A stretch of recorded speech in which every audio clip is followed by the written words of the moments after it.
Texto de Mateus, capítulo 14, versos 22 a 33. Mateus 14, 22 a 33. Esse texto diz assim: Logo a seguir compeliu Jesus os discípulos a embarcar e passar adiante dele para o outro lado, enquanto ele despedia as multidões. E despedidas as multidões, subiu ao monte a fim de orar sozinho. Em caindo a tarde, lá estava ele só. Entretanto, o barco já estava longe, a muitos estádios da terra, açoitado pelas ondas, porque o vento era contrário. Na quarta vigília da noite, foi Jesus ter com eles andando por sobre o mar. E os discípulos, ao verem-no andando sobre as águas, ficaram aterrados e exclamaram: é um fantasma! E tomados de medo, gritaram. Mas Jesus imediatamente lhes disse: tende bom ânimo, sou eu, não temais. Respondendo-lhe Pedro, disse: se és tu, Senhor, manda-me ir ter contigo por sobre as águas. E ele disse: vem. E Pedro, descendo do barco, andou por sobre as águas e foi ter com Jesus. Reparando, porém, na força do vento, teve medo, e começando a submergir, gritou: salva-me, Senhor! E prontamente Jesus, estendendo a mão, tomou e lhe disse: homem de pequena fé, por que duvidaste? Subindo ambos para o barco, cessou o vento. E os que estavam no barco adoraram, dizendo: verdadeiramente és filho de Deus. Amém. Bom, o contexto desta passagem revela-nos dois episódios na vida de Jesus. Primeiro, a Bíblia diz que ele estava numa fase tão intensa do seu trabalho, para atender às demandas múltiplas das multidões que o procuravam, que ele não tinha tempo para comer. Não tinha tempo para comer. Não bastasse isso, o segundo ponto é que Jesus recebe uma trágica notícia. O seu precursor, João Batista, acabava de ser assassinado de maneira crudelíssima, arrancado da masmorra maquerosa às margens do Mar Morto e degolado por ordem de Herodes Antipas. Diante desses dois fatos, diz a Bíblia que Jesus tomou a decisão: sair com seus discípulos para um lugar ermo, para um tempo de descanso. Diríamos hoje, para uns dias de férias. Férias não é luxo, é necessidade. Mas houve um furo de imprensa, a notícia vazou. E quando eles chegam no local, diz a Bíblia que a multidão já estava lá, aguardando Jesus. E Jesus olha para aquela multidão, compadece-se dela, porque eram como ovelhas sem pastor, e passou a ensinar a multidão a curar os seus enfermos. Quando o dia já estava prestes a declinar-se, os discípulos, do topo da sua pretensa sabedoria, sentiram-se no direito de dar conselhos a Jesus. E eles chegaram para Jesus e disseram: mestre, tem muita gente aqui. Eram 5.000 homens, além de mulheres e crianças, em torno de umas 12.000 pessoas. O dia está ficando tarde, a noite vai chegar. Esse lugar é ermo. Aqui não tem padaria, aqui não tem supermercado, e tem mais, não tem dinheiro também para comprar comida para tanta gente. Então o senhor quer um conselho? Manda esse povo embora. É a decisão mais sábia a tomar. E diz a Bíblia que Jesus então coloca-os numa situação mais embaraçosa ainda, quando diz assim: dai-lhes vós mesmos de comer. Bom, mas agora eles estão encrencados de fato, porque já estava tarde, não tinha lugar para comprar comida, não tinha dinheiro para comprar comida. Eles tinham um orçamento de 5 pães e 2 peixinhos para uma despesa de 12.000 pessoas para comerem. Bom, mas o que o homem não pode fazer, Jesus faz. Ele multiplica os pães, multiplica os peixes, entrega para os discípulos para que eles servissem a multidão. E é depois desse fato que começa o nosso texto, porque está escrito logo a seguir. Logo a seguir o quê? Logo a seguir os episódios que estamos acabando de relatar. Logo a seguir compeliu Jesus os discípulos a embarcar e passar adiante dele para o outro lado, enquanto ele despedia as multidões. Mas aqui o texto requer perguntas. Por que Jesus obriga, compele, força, constrange os discípulos a sair do local? Por que Jesus não permite que os discípulos fiquem com ele, despedindo as multidões? Por que Jesus tira os discípulos de cena? Do que Jesus estava protegendo os discípulos?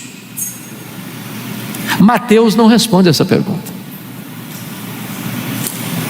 mas a resposta está em João capítulo 6, texto paralelo deste, versículo 15, porque lá somos informados que quando a multidão foi alimentada, esta multidão vem para arrebatar Jesus e constituí-lo rei, ou seja, um Messias político, um Messias que atenderia apenas às suas necessidades imediatas: pão, cura, alívio.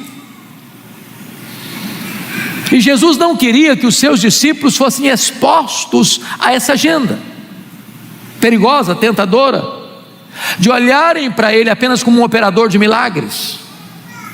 De fato, Jesus fez milagres. Ele curou os enfermos, ele alimentou os famintos, ele purificou os leprosos. Mas esses milagres tinham um propósito de reafirmar sua messianidade.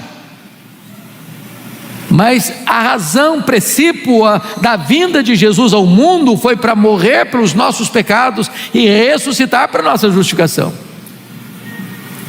Então Jesus não quer que os discípulos sejam tentados por essa visão de olharem para ele apenas como um operador de milagres e não como redentor. A grande pergunta é: esse povo tinha alguma razão para esperar um Messias que fosse o rei que quebrasse o jugo de Roma e os libertasse da opressão? Se você faz uma retrospectiva da história de Israel, na sua vasta maioria esse povo viveu oprimido, debaixo do chicote da escravidão. Se não, vejamos, a família de Jacó desce para lá com 70 pessoas, passa por lá 400 anos, e na sua maioria como escravos, trabalhos forçados, pesados, debaixo do chicote. Deus tira esse povo de lá. Na peregrinação pelo deserto, eles foram acossados pelos inimigos, os amalequitas, os amonitas, os moabitas, os edomitas. Eles entram na terra prometida sob a liderança de Josué e não conquistam toda a terra, e os povos cananeus os oprimem. Quando Josué morre com os anciãos, entramos num longo período chamado período dos juízes, 330 anos, onde na maioria desse tempo Israel viveu debaixo de muita opressão dos inimigos, dos povos vizinhos que vinham e confiscavam seus bens, confiscavam suas terras, saqueavam as suas lavouras, traziam tantos problemas para eles. Então pediram um rei, se inaugura a monarquia, e o primeiro rei de Israel tomba em campo de batalha, vencido pelos inimigos, os filisteus. Depois da morte de Salomão em 931 a.C., por inabilidade política do seu filho e sucessor Roboão, o reino de Israel é rasgado, e 10 das 12 tribos seguem a liderança cismática de Jeroboão I, que teve 19 reis, 8 dinastias, 209 anos até 722, na maioria desse tempo oprimido pelos inimigos. E a Síria vem e leva o povo para uma escravidão, para um cativeiro. As duas tribos do sul, Judá, prevalecem um pouco mais, porque tem reis piedosos também governando. Mas em 586 a Babilônia conquista a cidade de Jerusalém, destrói a cidade de Jerusalém, queima o templo de Salomão e leva o povo embora para 70 anos de cativeiro. A Babilônia caiu, mas Israel ficou escravo do Império Medo-Persa. O Império Persa caiu, Israel ficou escravo do Império Grego. Alexandre o Grande morreu, Israel ficou sob o domínio dos Ptolomeus do Egito, dos Seleucidas da Síria. Em 63 a.C., Pompeu conquista esse território, agrega ao Império Romano. Israel está debaixo do tacão do poderoso Império Romano. Portanto, o israelita tinha essa expectativa de que o Messias pudesse ser o Messias político, que viesse quebrar o jugo de Roma. Essa expectativa foi nutrida até no coração dos discípulos de Jesus, até depois da ressurreição, quando perguntaram para Jesus, ao falar sobre a promessa do Pai: vai ser nesse tempo que o Senhor vai restaurar o reino a Israel? Então pulsava no coração desse povo essa esperança. Mas Jesus não veio para ser um Messias político. O reino dele não é geográfico, não é político, é o domínio dele no seu, no meu, no nosso coração. E Jesus não queria que os discípulos fossem expostos a essa tentação, por isso os tirou de cena, compeliu-os a embarcar e atravessar para o outro lado. Bom, já que as férias foram frustradas, o mínimo que os discípulos esperavam é que pudesse voltar em paz para casa. Isso não aconteceu. Eles estão navegando por ordem de Jesus, e se você conhece a região, é uma viagem de no máximo 1 hora, e eles saíram, era dia ainda, e eles estão nas 3 horas da madrugada, no epicentro da tempestade, no miolo da crise. E aqui começam as nossas lições, as lições do texto. E a primeira lição do texto que eu gostaria de compartilhar com vocês é que mesmo quando você anda com Deus e faz a vontade de Deus, você ainda está sujeito às tempestades da vida. Elas são inevitáveis, elas são imprevisíveis, elas são inadministráveis. Nós não estamos blindados, nós não vivemos numa estufa, nós não vivemos numa redoma de vidro. A nossa vida não se desenrola num jardim grinaldado de flores. Há crentes piedosos enfrentando a luta de um câncer. Há crentes piedosos que saem para viajar e enfrentam um acidente grave. Há crentes piedosos que choram a dor do luto de um ente querido que parte. Os ventos são contrários. E talvez essa é a angústia que vai no meu, no seu, no nosso coração. Como conjugar uma ordem expressa de Jesus para passar para o outro lado e enfrentar uma tempestade? Porque no imaginário comum nosso, se eu estou fazendo o que Jesus me mandou fazer, vai dar tudo certo, não vai ter tempestade, não vai ter vento contrário, não vai ter crise, não vai ter problema. E às vezes na vida, mesmo fazendo a vontade de Jesus, nós vamos enfrentar tempestades. Essa é a primeira lição. A segunda lição é que nas tempestades da nossa vida, Jesus sempre vem ao nosso encontro, sempre vem. Agora preste atenção, Ele não vem no nosso tempo e nem do nosso jeito. Ele não se submete aos imperativos da nossa agenda. Ele vem no seu tempo, do seu modo, com o seu soberano propósito. Às vezes parece-nos demorado demais. Eu imagino, para os discípulos que estavam naquele barco frágil, enfrentando uma borrasca, uma tempestade, já passando das 3 horas da madrugada, com muito medo, com muito pânico, com a morte mostrando a carranca para eles, eles estavam pensando: será que o socorro não chega? Você que está orando há mais de 1 ano, há 5 anos, há 10 anos pela conversão de alguém, e o coração dessa pessoa está mais endurecido. Você que está orando pela cura de uma pessoa, da sua família ou da sua própria cura, e o tempo passa, e os anos chegam, e a doença se agrava. Talvez você diz: meu Deus, até quando? Mas Ele vem, sempre vem, não no nosso modo, não do nosso jeito, mas no seu tempo, no seu kairos, dentro do seu propósito. Às vezes, pastor Rafael, nós corremos o risco de fazermos como Naamã. Lembra do general Naamã? Ele estava lidando com a lepra, e é informado que tem um profeta em Israel que cura as pessoas enfermas, e ele leva uma grande comitiva para Israel, com muitos presentes, e na minha visão, ele escreveu a liturgia do culto da sua cura. Ele queria do seu jeito, e diz a Bíblia que quando ele chega onde estava Eliseu, Eliseu não sai sequer para falar com ele.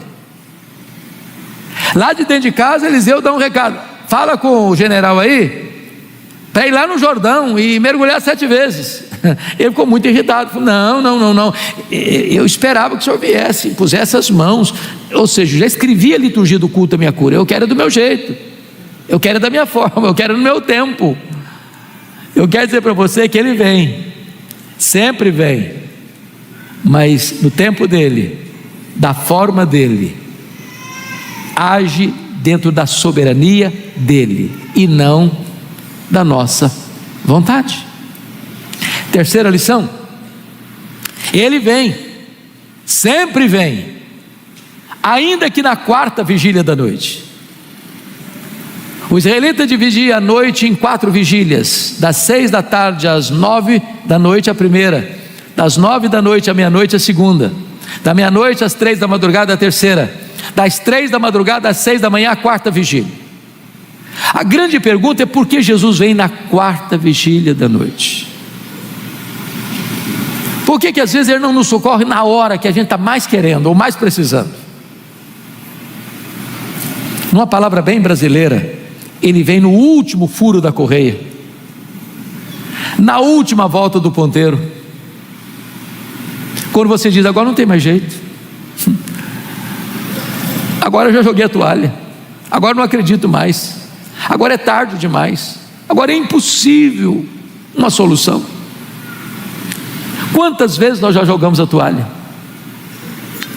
Quantas vezes nós já dissemos: agora não tem mais jeito, agora já é tarde demais? Mas Ele vem, ainda que na 4ª vigília da noite, para que ao trazer-nos livramento, fique claro que não foi o nosso esforço, não foi a nossa capacidade, não foi o nosso expediente, foi a ação pura e simples e soberana da presença e do poder dEle agindo em nossa vida. Permita-me exemplificar. Acho que o pastor Rafael conhece bem, pastor Harley Mafra. Eu estava pregando em Feira de Santana há 2 meses, e ele estava lá comigo, como um dos preletores. Pastor Harley Mafra era um empresário de sucesso, e ele estava viajando certa feita com outros empresários, hospedados no mesmo hotel. E ele disse que depois do jantar ele entrou no banheiro público do hotel e se depara com seus colegas de viagem, empresários, cheirando cocaína. Ofereceram para ele. Tolamente ele resolveu experimentar e ficou preso da primeira vez. A vida foi se deturpando, o casamento foi virando uma guerra, a vida financeira foi derretendo, o casamento foi ficando mais e mais conflituoso. Ele não suportava mais tanta crise, tanta dor, tanto sofrimento. Então ele toma uma decisão, arruma as malas e diz para a família: eu vou fazer uma viagem.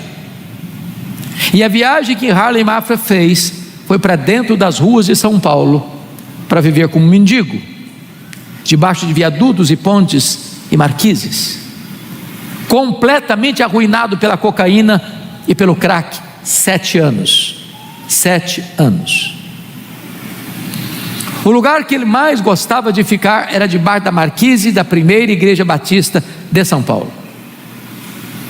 Um dia, de madrugada, ele atravessava uma ponte em São Paulo, e uma senhora da Assembleia de Deus retornava de uma vigília de oração, encontra com ele, olha para ele e diz: ou você entrega a sua vida a Jesus, ou você morre.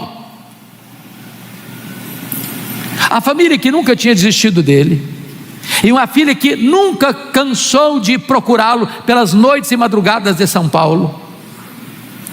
Quando ele atravessa a ponte e entra numa praça, a menina, sua filha, passa de carro em frente à praça, olha, observa, torna a olhar, reconhece, é o papai. Sai do carro, abraça o mulambento, sujo, mal cheiroso, põe no carro. 7 anos de luta em clínicas de recuperação, e Deus restituiu a Harley Mafra a sua sanidade mental, a sua saúde física, o seu casamento, a sua família, as suas finanças, e a igreja que ele dormia debaixo da marquise, hoje ele é um dos pastores dessa igreja. Jesus chegou na 4ª vigília da noite na sua vida e o restaurou, porque para Jesus não tem causa perdida, para Jesus não tem vida irrecuperável, para Jesus não tem casamento sem solução, para Jesus não tem pecado que ele não possa perdoar. Jesus pode todas as coisas, e ele chega ainda que na 4ª vigília da noite. Mas em quarto lugar, Jesus sempre vem, e quando ele vem também andando sobre o mar. Ele não vem de uma maneira convencional. E por que ele vem andando sobre o mar? Ele vem andando sobre o mar porque o mar era exatamente aquilo que ameaçava os discípulos. As ondas chicoteavam o barco frágil dos discípulos. Era aquilo que ameaçava os discípulos, era aquilo que era maior que os discípulos. Ele vem andando sobre o mar para dizer o seguinte: o que é maior do que você está literalmente debaixo dos meus pés. Aquilo que ameaça você está debaixo dos meus pés. Aquilo que você não consegue resolver está debaixo dos meus pés. Aquilo que conspira contra você está debaixo dos meus pés. Eu sou maior do que os seus problemas. Jesus está aqui hoje. E talvez você esteja enfrentando uma grande tempestade. Talvez você tenha sido vencido por esses ventos contrários, por essas ondas revoltas. Talvez você já perdeu o rumo da vida. Talvez o seu barco já não segue mais o seu comando. Mas Jesus acaba de chegar na sua história, ainda que na 4ª vigília da noite. E hoje ele chega pisando em cima dos seus problemas, porque ele é maior que os seus problemas. Ele sempre vem. E quando ele vem também para clarear a nossa mente confusa. Porque notem, devia ser uma noite muito escura, e de repente um relâmpago abre um facho de luz na escuridão da noite, e eles olham e enxergam uma cena estranha, inusitada, alguém caminhando sobre as águas, e eles concluem logo: é um fantasma. Uai, mas aqueles homens eram crentes e ainda acreditavam em fantasmas? Pasmem vocês, há crentes que ainda hoje acreditam em fantasmas. Há crentes que ainda hoje não saem de casa sem ler o horóscopo. A pergunta é: por que aqueles homens acreditavam em fantasmas? Vejam vocês que aqueles discípulos, exceto Judas Iscariotes, que era lá do sul da Judéia, todos os outros eram galileus, lá do norte. A Galileia naquela época era a região mais povoada, tinham 204 pequenas cidades e aldeias, cercada de povos gentílicos, de povos pagãos, e inclusive era chamada de Galileia dos gentios. E aqueles povos eram povos místicos,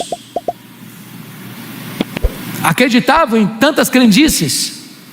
Tanta é verdade, que em Mateus 16, logo a seguir ao nosso texto, Jesus está lá no extremo norte da Galileia, lá nas fraldas do Monte Hermon, lá em Bânias, onde nasce o Rio Jordão.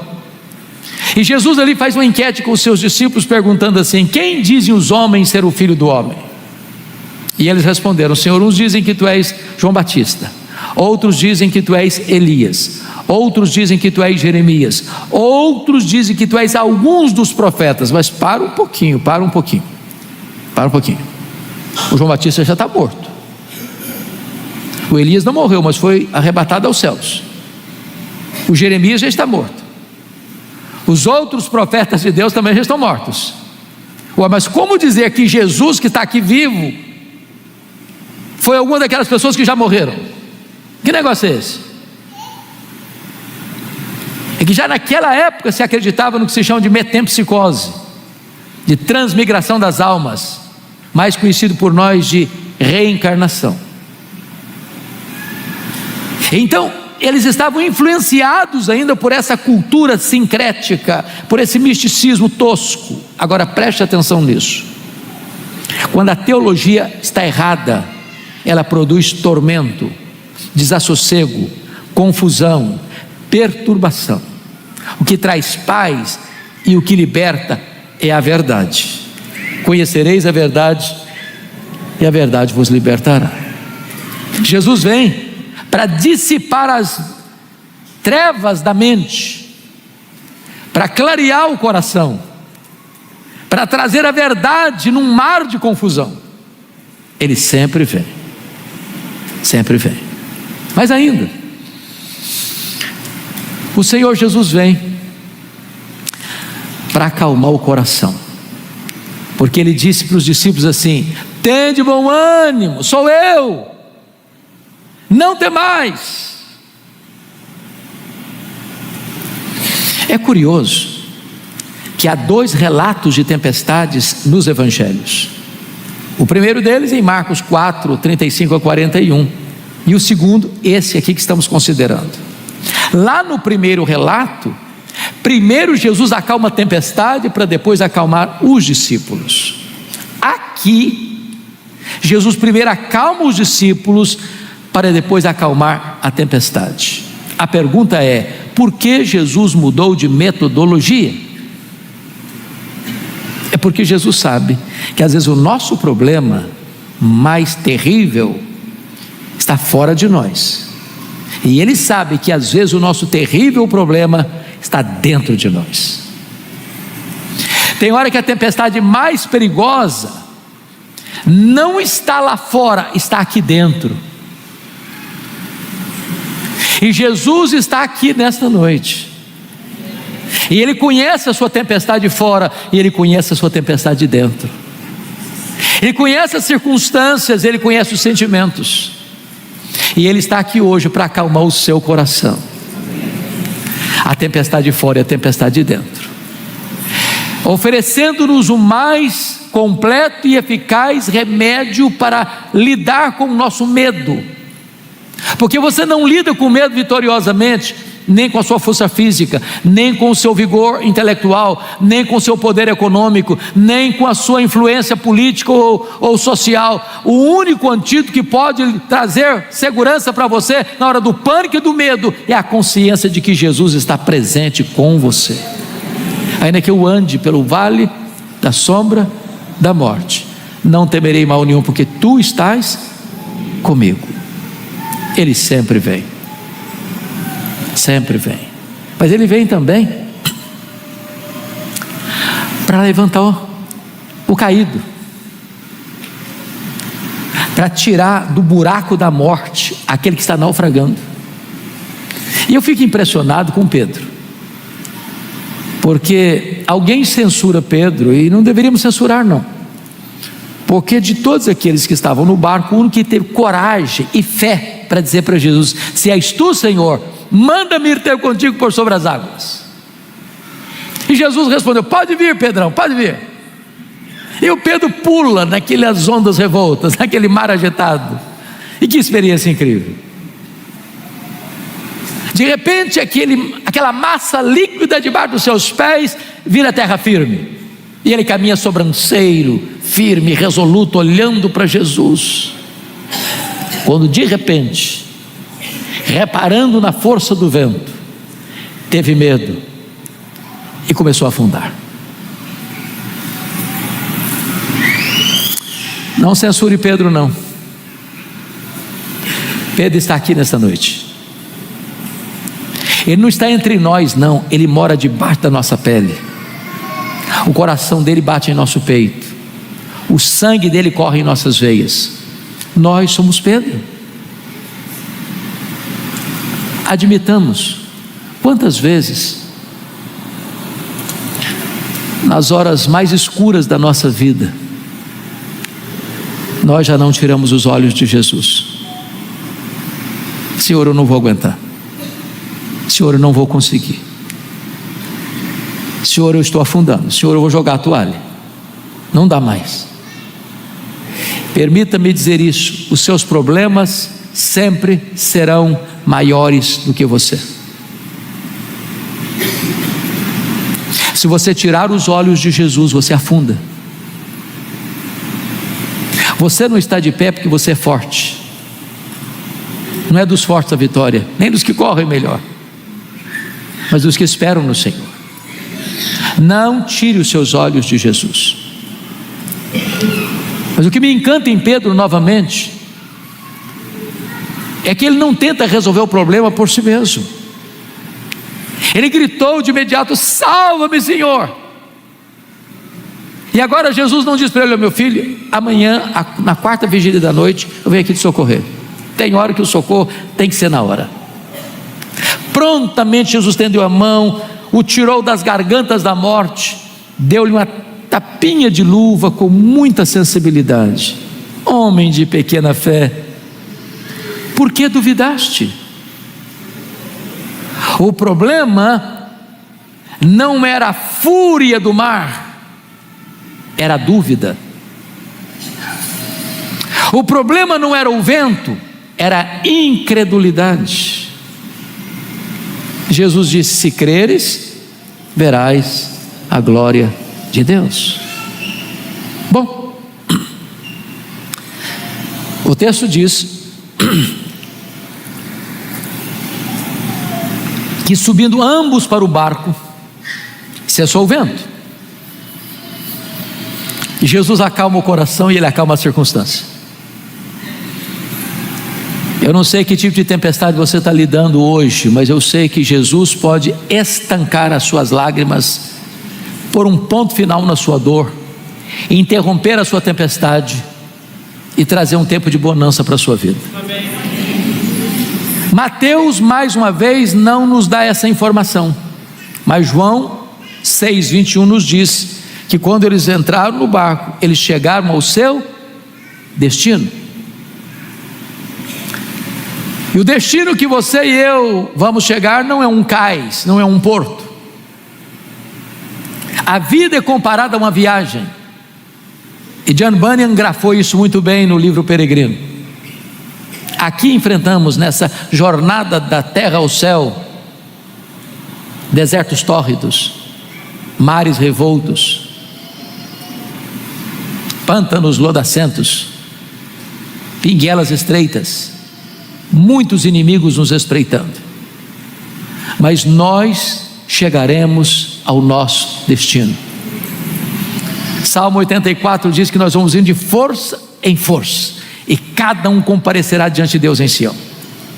O Salmo 73 diz que o Senhor nos segura pela sua mão direita, nos guia com o seu conselho eterno e nos recebe na glória.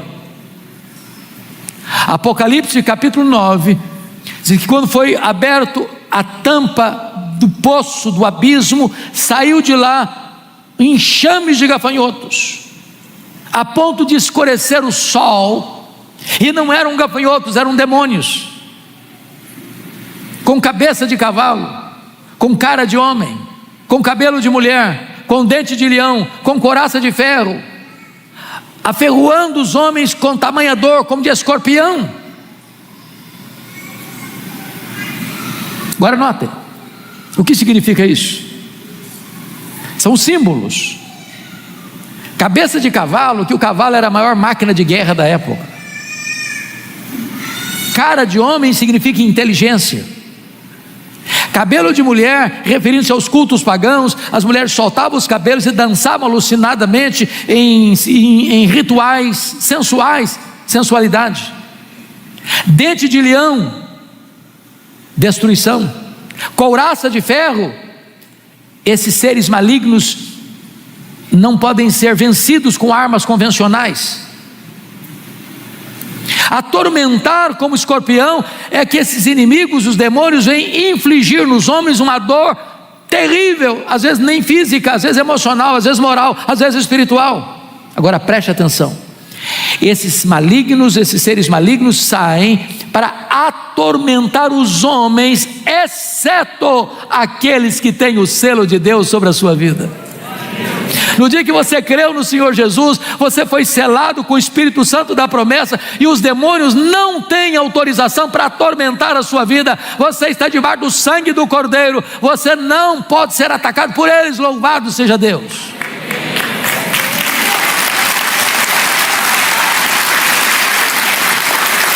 Apocalipse capítulo 13 diz que o mundo inteiro, as nações e os povos vão adorar o anticristo. Preste atenção nisso: todas as nações, todos os povos vão adorar o anticristo, exceto aqueles cujos nomes estão escritos no livro da vida do Cordeiro. Em outras palavras, Jesus não vai perder nenhuma das suas ovelhas para o anticristo. Nenhum dos seus tenros cordeirinhos ficará nas mãos do anticristo.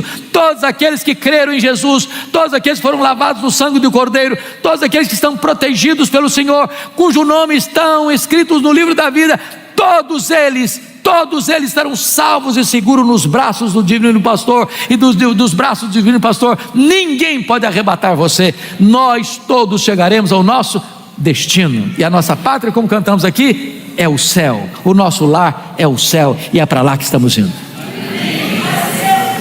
Bom, e eu quero encerrar levando vocês ao último versículo do texto, versículo 33.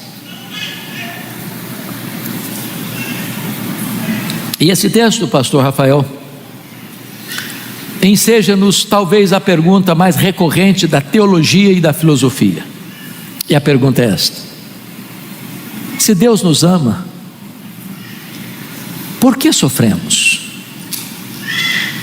Convenhamos, não seria muito mais fácil uma viagem todinha tranquila, sem vento contrário, sem tempestade? Não seria muito mais fácil um voo com céu azul, sem turbulência? Por que temos que enfrentar tempestades? E esse texto nos responde de duas maneiras. Quando eles entraram no barco, cessou o vento, e diz a Bíblia que os seus discípulos o adoraram. Leia a Bíblia atentamente, e você verá que sempre que alguém adora, esse alguém está prostrado. Não dá para ficar de narizinho empinado na presença de Deus. Sabe qual é o seu problema? Sabe qual é o meu problema? Sabe qual é o nosso problema? Nós temos a nuca muito dura, muito engessada, muito rígida. A Bíblia chama isso de dura cerviz. Mais pessoas se quebrantaram diante de Deus na tempestade do que na bonança. Mais pessoas se chegaram a Deus na doença do que na saúde. Mais pessoas reconheceram a grandeza de Deus, digno de ser adorado, na adversidade do que na prosperidade. Conforme diz o profeta Naum, às vezes Deus faz da própria tempestade o caminho de acesso ao nosso coração.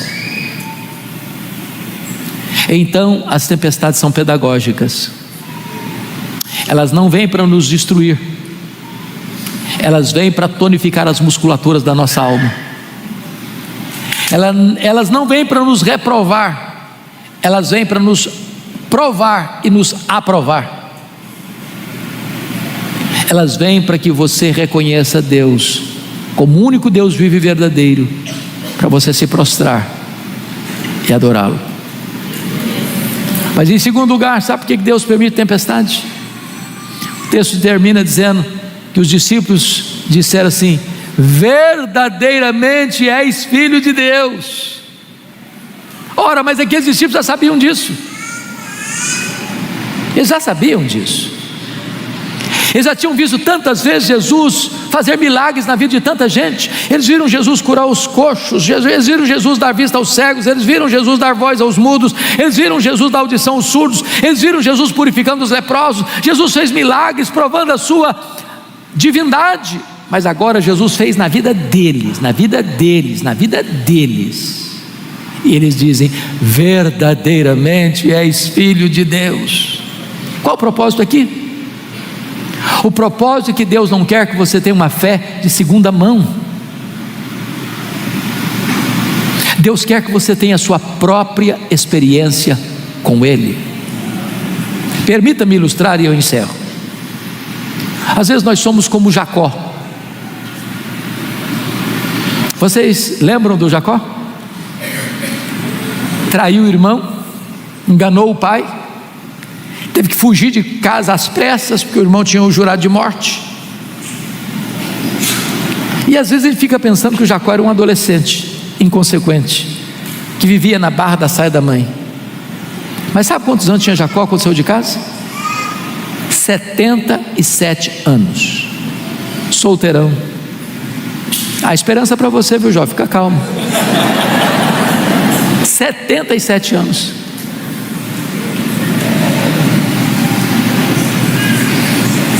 Para quem viveu 147, é o mesmo caso do camarada morrer com 80 e aos 40 está solteiro ainda.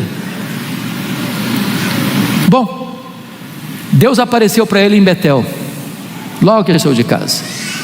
E Deus diz: eu sou o Deus de Abraão, eu sou o Deus de Isaac, teu pai. Mas Deus não concluiu: eu sou o teu Deus.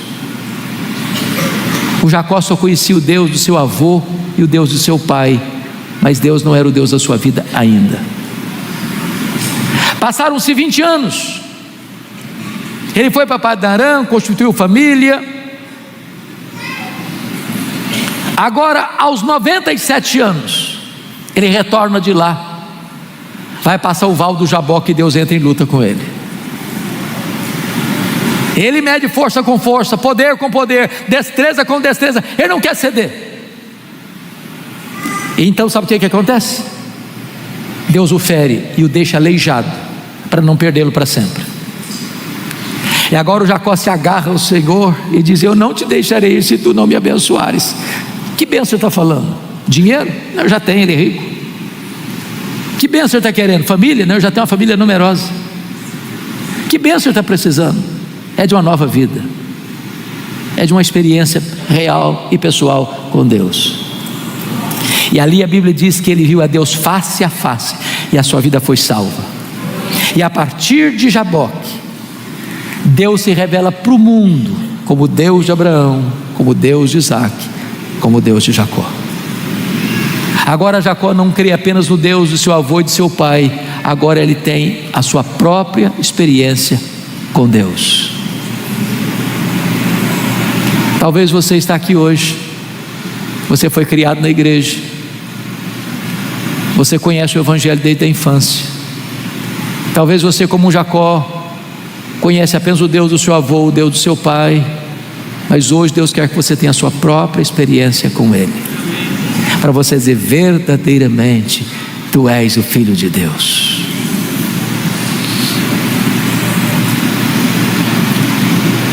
Pastor Rafael tem acompanhado a nossa família,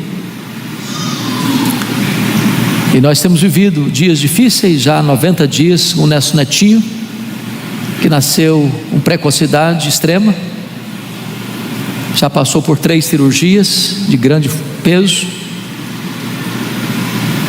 por 3 vezes os médicos já jogaram a toalha. Reuniu a família e disse: olha, se vocês creem em Deus e na oração, orem, porque não tem o que fazer mais. Segundo o médico disse essa semana para um avô materno, ele já esteve a 1 centímetro da morte 3 vezes.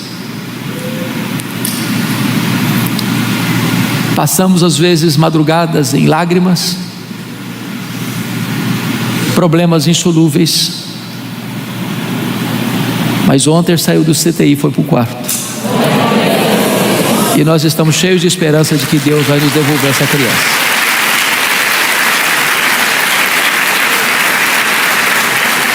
Deus tem nos ensinado, Deus tem nos consolado, Deus tem acalmado a tempestade da nossa alma.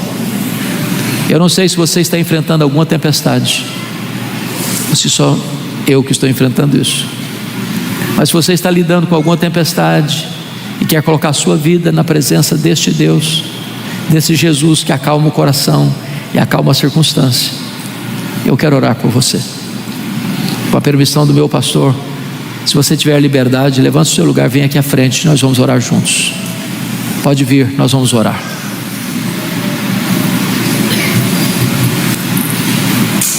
O Senhor que acalma a tempestade chega aqui nesta noite.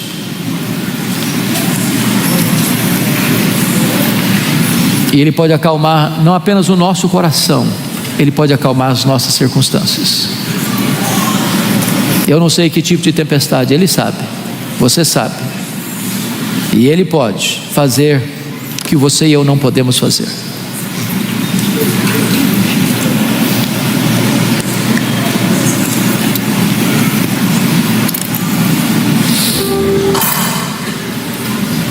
Deus está neste lugar, irmãos, porque Ele é o mesmo ontem, hoje, para sempre o mesmo. Ele tem o mesmo poder, a mesma autoridade.